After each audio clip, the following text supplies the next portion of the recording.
اب آتے ہیں عذابات کی طرف.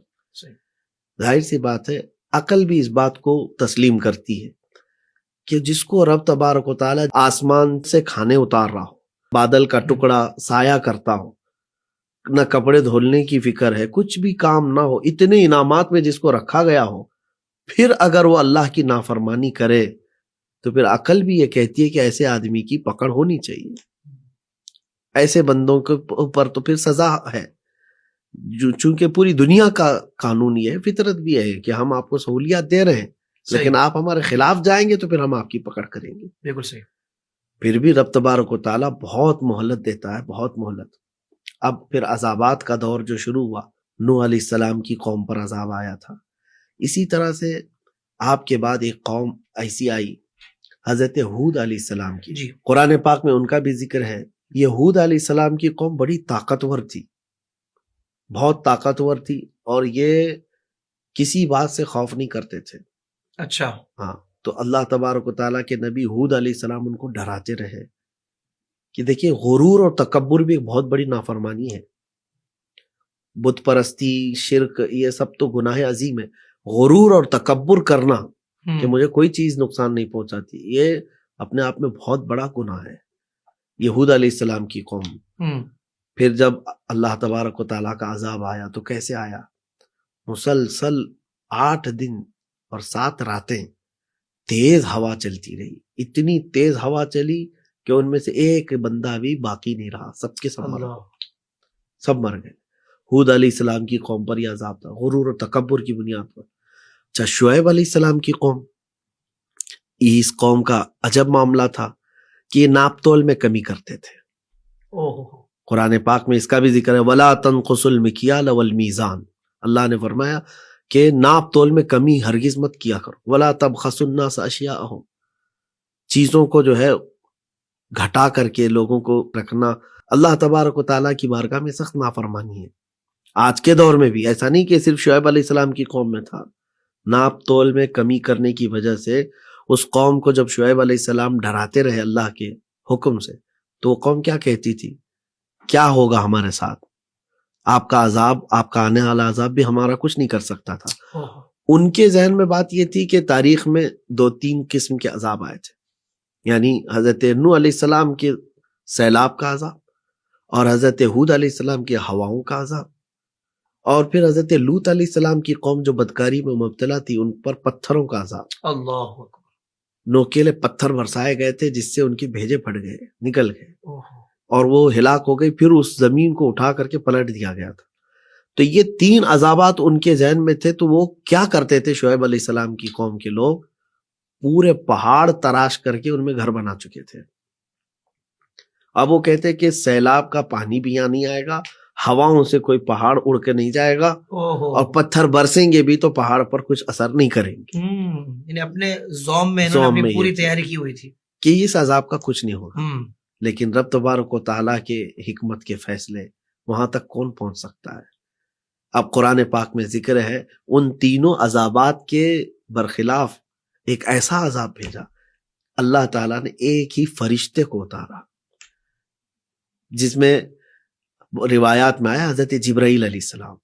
وہ آئے، اس قوم کے وہ بڑے بڑے گھر تھے، بستی میں آپ اترے اور آپ نے ایک چیخ ماری، آواز لگائی. فرشتے کی آواز تھی، جس کو چنگھاڑ کہیں یا چیخ. اور یہ آواز اتنی بڑھتی گئی، اتنی بڑھتی گئی کہ آواز بھی اپنے آپ میں بہت پاور رکھتی ہے. آپ کو پتہ ہے آج بھی جو ہے جو بم ہے یہ آواز کی وجہ سے ہی زیادہ ہلاکت لاتے ہیں، آواز کی وجہ سے.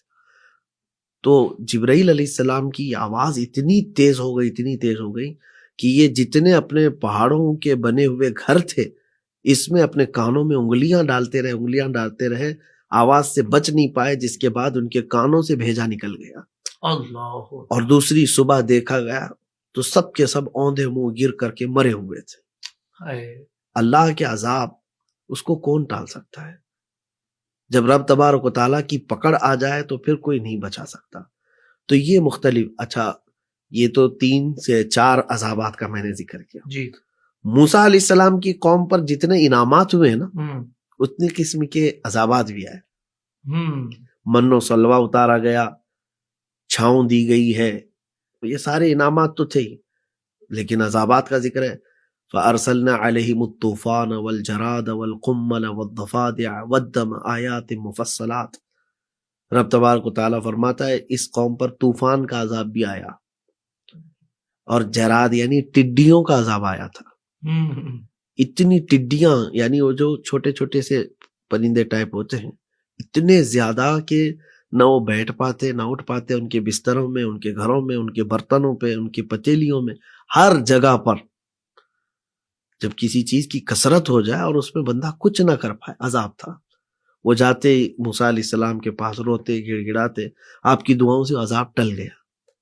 چند دنوں کے بعد پھر نافرمانی اسی طرح کی، پھر اللہ تبارک تعالیٰ نے جوؤں کا عذاب بھیجا۔ جوئیں جو سر میں ہوتی ہیں وہ اتنی کثرت سے ہو گئی کہ ان کے کھانے پینے ہر جگہ پر جوئیں، نہ وہ کھا سکتے تھے کچھ بھی نہیں۔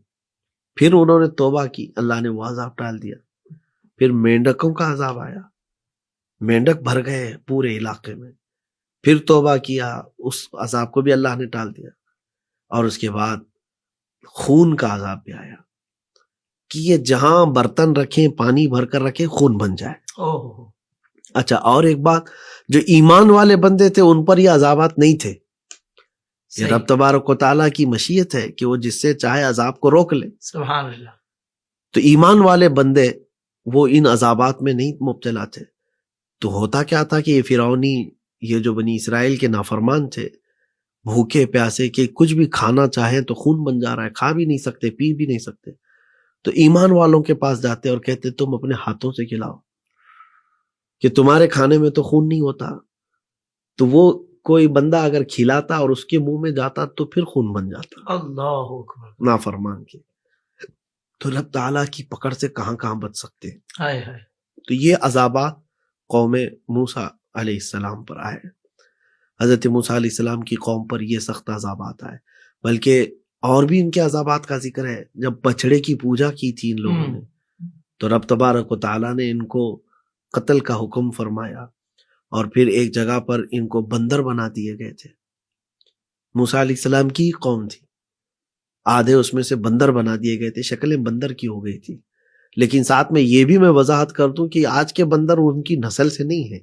تفسیر میں اس کی وضاحت کی گئی ہے کہ وہ عذاب کی شکل میں ان کو بنایا گیا تھا، لیکن وہ وقت کے ساتھ ختم ہو گئے، ہلاک ہو گئے، ان کی کوئی اولاد نہیں۔ یہ بندر ایک الگ مخلوق ہے رب تبارک و تعالیٰ کی۔ تو یہ عذابات کا ذکر ہے قرآن پاک میں، الگ الگ قسم کے عذابات ہیں۔ ہم سب کو ان تمام چیزوں سے ڈرنا چاہیے۔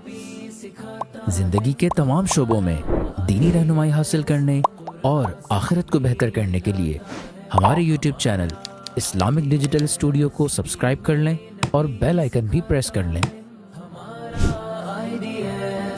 قرآن سے بھی ملاتا ہے ہمارا